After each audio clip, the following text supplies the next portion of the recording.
So, you cannot deliver healthcare through a market because markets create winners and losers.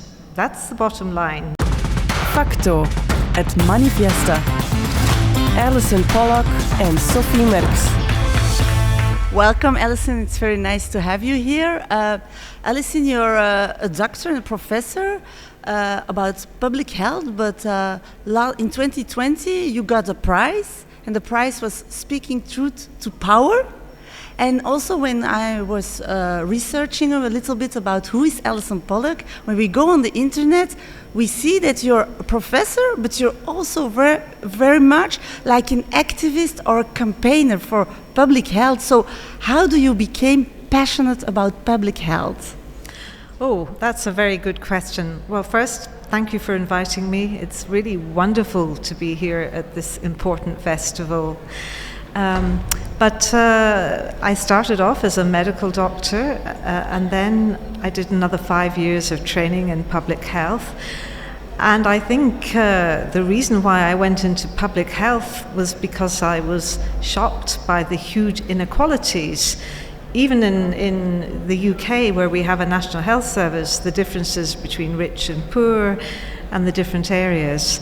And then I became even more shocked by the actions of our government, seeing the way in which they were concealing from the public, the way they were reducing services and closing beds, closing services, even back when I was training in the 80s.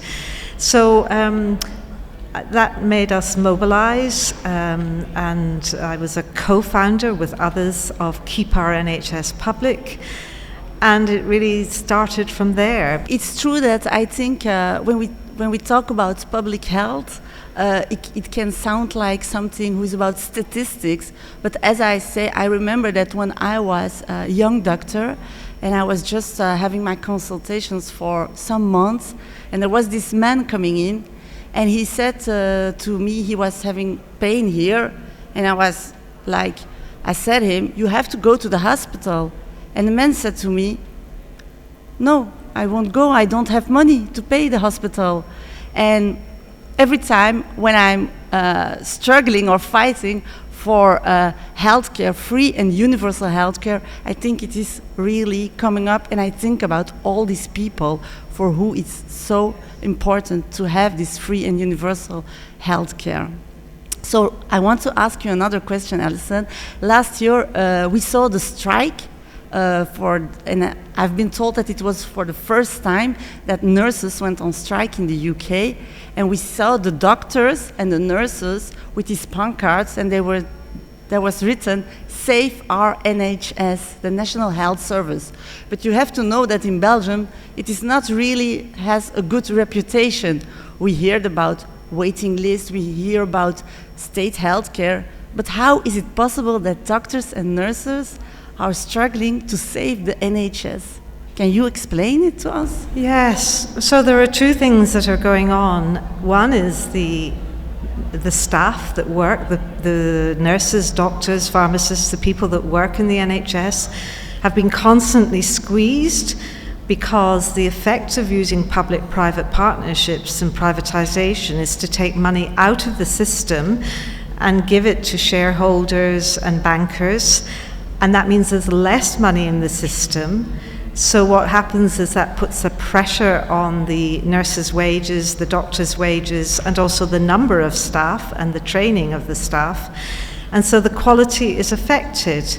Now the staff understand that. They understand you can't deliver high quality care if you don't have enough staff, if they're not properly trained, and if they're overworked and not paid, if they're worrying about how they put food on the table.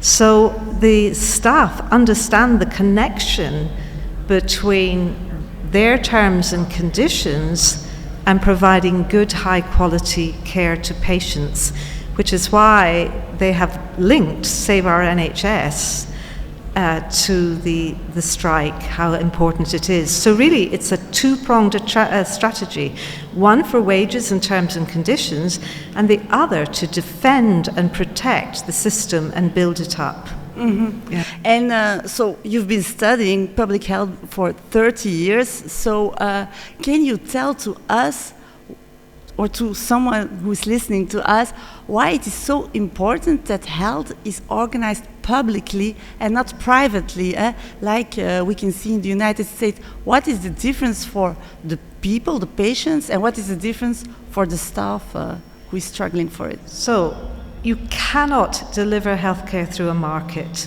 because markets create winners and losers. That's the bottom line. And you know it when you do your own shopping.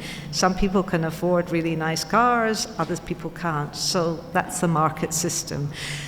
I spent a year in the United States in 1996, and it was shocking to me to see how people were terrified of illness or losing their employment, because employment was linked to their health care. And it made me realize that the NHS had created, the government in 1948, when the NHS came into being, created something very beautiful. It gave the public freedom from fear. It's really horrible if you have an illness or your family have an illness, but it's so much worse if you're worrying about how you're going to pay for the medicines, how you're going to pay for the care and all the care. So Bevan said, we're giving the people freedom from fear. It's not free health service because everybody pays for it collectively and solidaristically, and we do that through taxation. So we separate the patient and the doctor from the money. That's really important, so there are no conflicts of interest. If the doctor thinks he's getting paid by the patient, he or she may be tempted to overtreat, overdiagnose, overcharge, or if the patient can't afford, they'll undertreat and underdiagnose. So if you take the money out of the equation, then you're on a much more equal basis, and you're making a decision without the financial constraints coming in. And that's so important in healthcare, to give freedom from fear. And also you do something else. You create a solidarity, a collective feeling, which is why people in Britain still love what the NHS stands for. They still believe in the principles of free at the point of delivery, there for everybody, and public ownership and public provision. But they're increasingly dissatisfied because they know now the system is being broken up and it isn't working. But they still believe in the principles. It's our politicians that no longer believe in the NHS, not the public. Yeah, because we saw also that because even if it is going bad with NHS, it's still quite popular.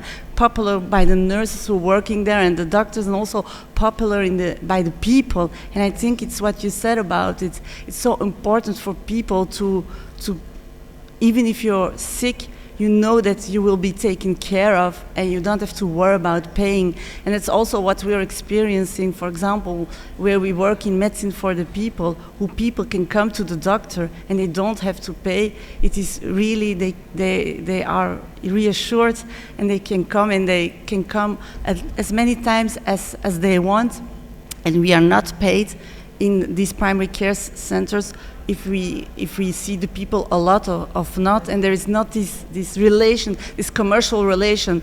But in general, also in Belgium, of course, the system is really liberal, and that's just what's happening also in the hospitals. There's really this commercial logics coming in, profit logics coming in, and so the hospital is paying more and more if they do more consultations, more operations, more.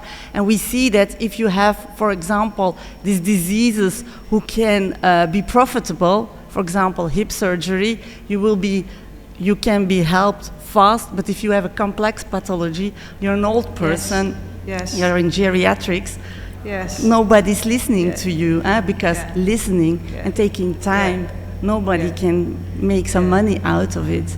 So absolutely right. Because markets, as we say, create winners and losers, but the market picks and chooses. So they like to pick the profitable patients, the profitable treatments, and then the complex elderly or children with disabilities the market is not interested in, which is why it's so important to build an integrated system without fragmenting it, where the private sector likes to pick and choose, so it breaks up the services and it takes little pieces. And so that's why it's so very important not to have a market. Yeah. So maybe you can still explain us now, so in 1948, when the NHS was founded, what meant it for the people, and what was the vision about it, very concretely? When you were sick, what was happening? Yes.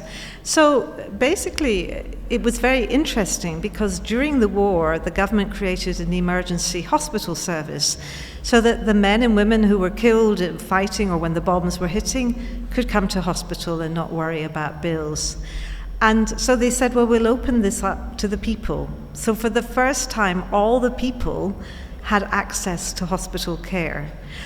And of course, after the war, the system was broken. The country was completely, it had no money at all. So the only way forward was to build it solidaristically. So the government nationalized all its hospitals, all its medical centres, not all the GP surgeries, but the primary care, but all its mental hospitals, community services, and also most of the staff were all salaried as well on national terms. So that gave incredible reassurance for the first time. There would be national pay bargaining, national terms and conditions. But for patients, it meant for the first time they didn't have to worry when they felt sick about who was going to pay for the medicines, who was going to pay for the treatment, did they have to go without care?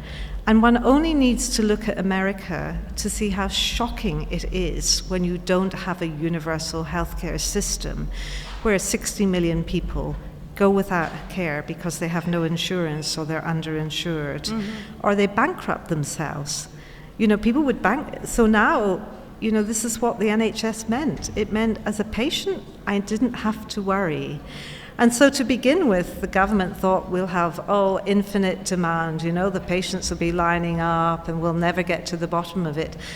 And so, of course, to begin with, people were lining up for spectacles, glasses and hearing aids and their dentistry.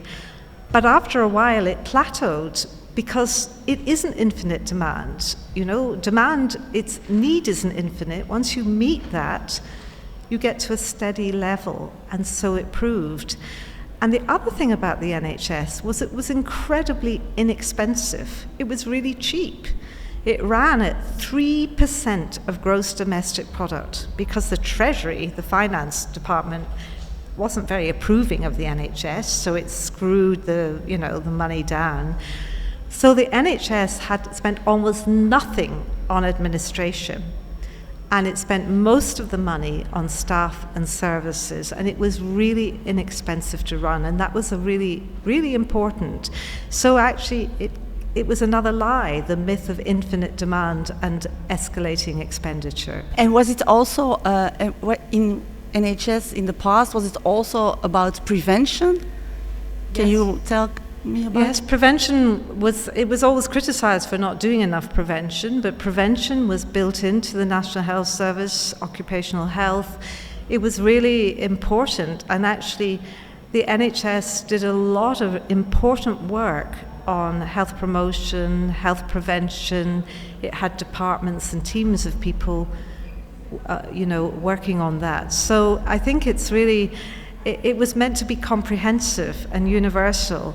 But then over time, it was the politicians that chipped away at it. They took out long-term care, and then they took out dentistry, and then they took out prescription medicines, and they put charges in, you know. So over time, it's been gradually whittled away, reduced.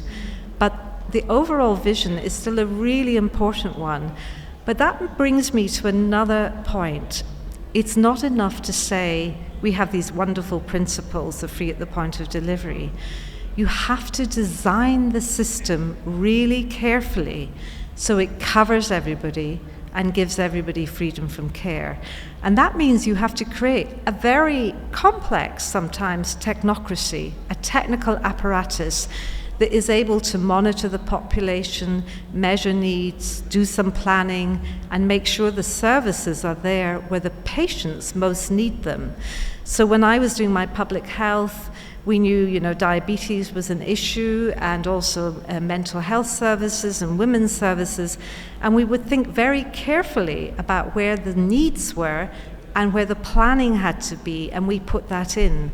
So that's the other thing about a market, is there is no planning on the basis of need, and we should stop using the word demand. It's about medical need. And so you build a careful technocracy that is able to do the planning and be very sensitive at local level, with really strong accountability at the local level as well as at parliamentary level. So you respond to local people locally in your community, and if that's not working, then the politicians you go up to the parliamentary level, but you have different layers of accountability. So that is what the philosophy was and how it worked, but you already talked a little bit about it. But then in the 80s, the 90s, and these years on, I think NHS is facing a crisis, is facing a privatization. So can you talk a little bit about it? So after Mrs. Thatcher came, and many people listening will be too young to remember Mrs. Thatcher, a big conservative government in the 1980s. I still know. But basically, she carefully started the process of dismantling our public services. So it wasn't just health, it was all the other 5 pillars, social security, education. But this was an incremental process. It's been a slow process over 30 years with an ideological basis. So the ideology was now market is good, privatization is good, public is bad. And that has been the ideology. But to put that into practice, they had to dismantle the NHS, which meant changing all the laws that governed our NHS. It meant constantly restructuring and changing to move it towards a much more American-type model, so that increasingly people would now have to think, the market could pick and choose, the market could enter, it could decide what services, who it would treat, where it would treat people, not the people deciding where they'd be treated or how they'd be treated or what services, but now the market, these big corporations decide. So they close down hospitals here, they close down services there, and they're moving in really quickly. And I will say one thing, the UK NHS was a model maker for the world in 1948 in how to have a universal public health system. The Americans knew if they could break open the NHS, the unopened oyster, they could then break into all the other European systems, because other European countries have more private elements in them. So by breaking open the NHS, by people thinking, oh, it's not working anymore. Well, the reason why it's not working is because it's being dismantled and privatized. But people don't necessarily understand that. All the structures and systems that protected it as a public service free at the point of use are being dismantled to allow the penetration by large companies like Hospital Corporation of America, United Healthcare, big insurers. They're all moving in and grabbing bits of service and a lot of the money, and it's having a huge effect on staff, because the staff are also having to move across to work in these private companies. So we have a real blurring of what is public and what is private. Mm-hmm. So now there are 2 systems existing, public and private, in England. Well, there have always been 2 systems. We've always had a small private system for people who had money that could pay.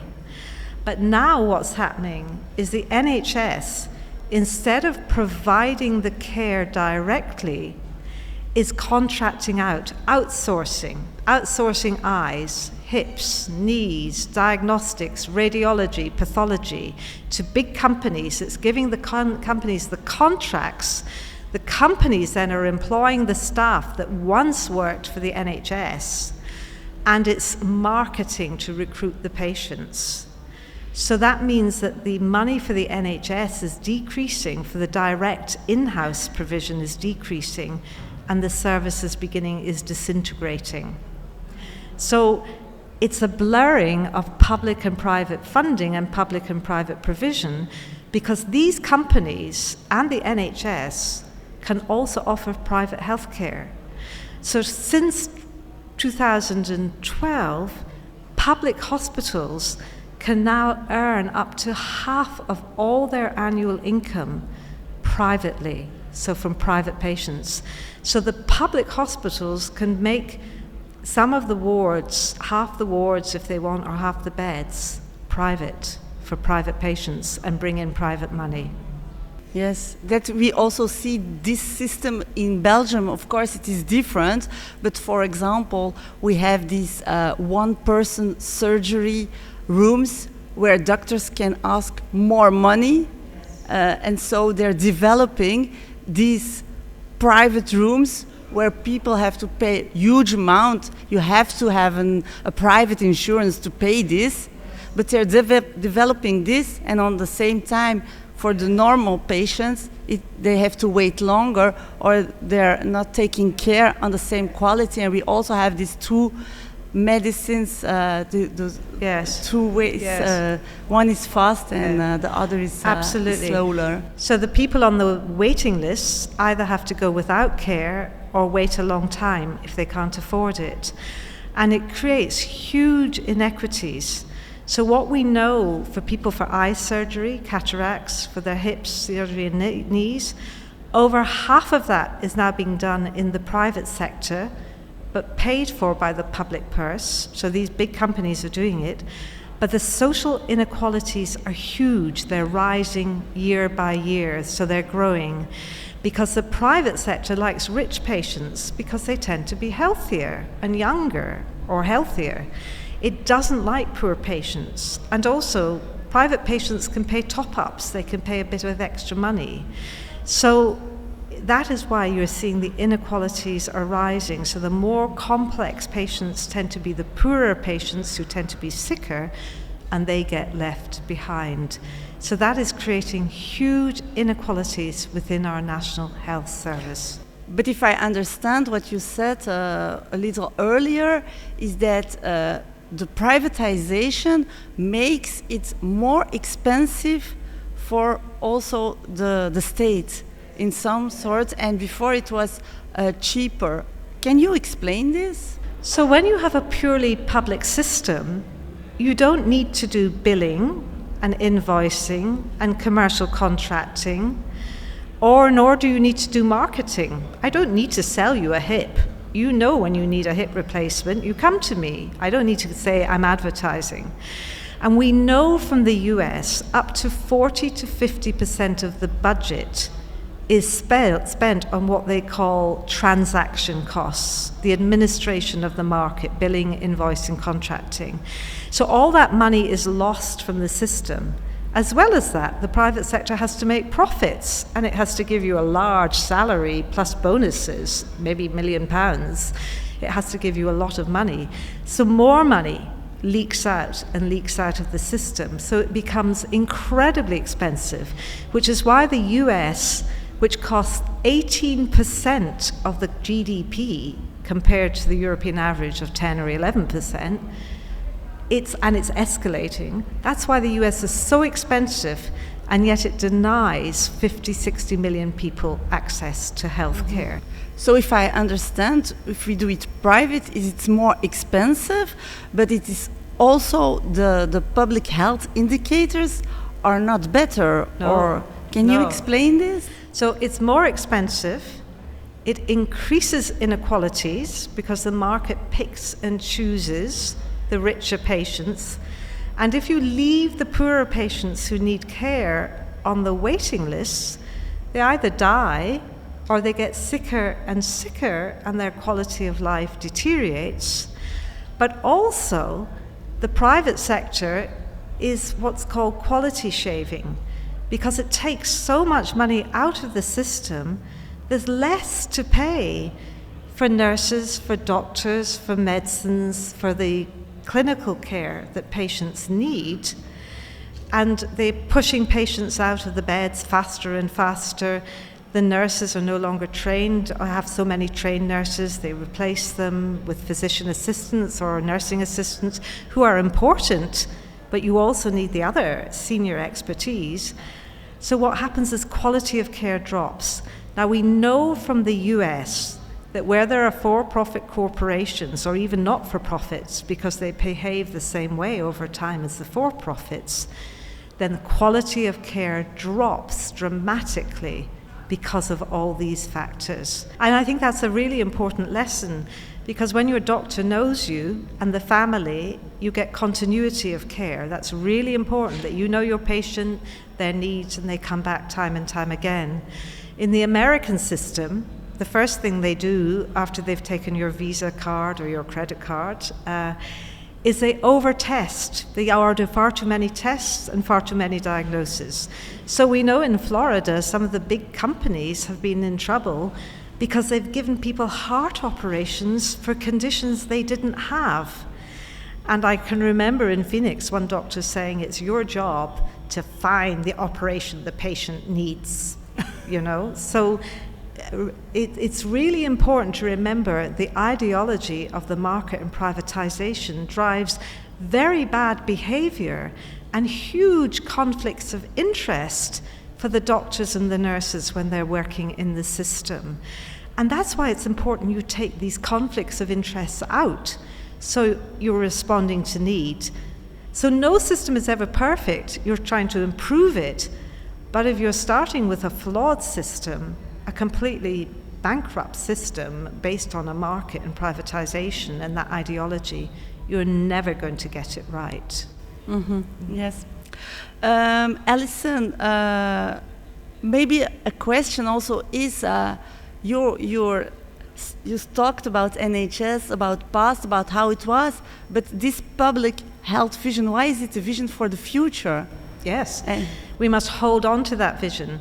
So the NHS I've been talking, UK is no longer one UK NHS. I have been talking about the English system, which covers about 70 million people. But Scotland still has a much more public system, as does Wales. So it's important to remember, because health has devolved in the UK.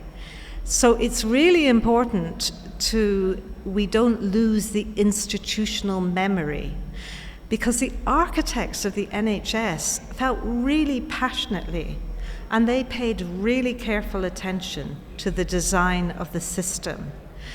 And we need to do the same. It's not enough to have the vision, which is important, or the principles, but together we need to rebuild the system. So we take out the commercial conflicts, we take out the market transactions, we make it more accountable to our patients, to our local communities, and to Parliament. But that means we have to pay careful attention to the design of the system and to make sure that we can respond to needs and plan services for the future. All this is possible. It takes political will, and it's wonderful to talk to you as a doctor and a politician, because you have the political will and the insight. So perhaps you'll be the next Aneurin Bevan for Belgium. It would be wonderful. Yeah. So Aneurin Bevan was the creator of our NHS. So it's everything is possible. It takes political will, but it also takes people power, which is why Manifesta is so important, because you have to build community knowledge, community education, have discussions so they understand why the system's failing, where it's failing. It's not just about more money, it's about getting the design right and taking out all those commercial conflicts that really make the system rotten. It becomes the commercial sector is parasitic. They are parasites. They want to extract as much money from the system, and they don't really care about the public or the public health. I think also the commercialization of the sector and the fact that it's almost also in Belgium, it's a lot about money, and we also see that the nurses and the doctors who are working there, they lose sense, because when you do this job, when you become a nurse, you do it to spend time, to talk with this person, to really care. and you don't do it to make money. And I think it's also a reason why a lot of people now are having, there are a lot of people in the hospitals also who are sick, because they're becoming sick of the system and they're going away. And that's also why we don't find nurses to work in the system, because the system is sick. That's absolutely right. In the United Kingdom, in the social care, long-term care sector, we have 100,000 vacancies. So we need 100,000 people to fill the vacancies that we have. It's really shocking, 12%, we have too few staff. And that is because we don't pay people enough. Many are women, they're low paid, and it's very hard work, and so therefore they turn away. And then on the other side, you have some doctors and some nurses that see an opportunity, so they create companies, and they begin to create their own companies and take the business away and behave like small businesses, and then over time these companies get bought out for millions of euros and they make a lot of money. So on the one hand, the majority of staff get disillusioned and tired and very stressed, and we need to bring those staff back in, and we need to pay them properly and recognize how important. We have to care for the workers. They care for us, so we have to care for them. Yes. And you do that through giving good terms and conditions and wages. Yes. Allyson, we're already going to the end of our discussion, but I think it is really important in the UK, but also in Belgium, healthcare is facing a crisis. Like as you said, we need money, of course. We cannot agree. We had a lot of governments who took money away from public health, and that is not all right. We have to have more money for it, but we don't only need more money. We also need, I think, another vision, another way of seeing to health, seeing to the health system, really having a healthcare system who is global, from prevention to the moment when the sickness is there, and to health care.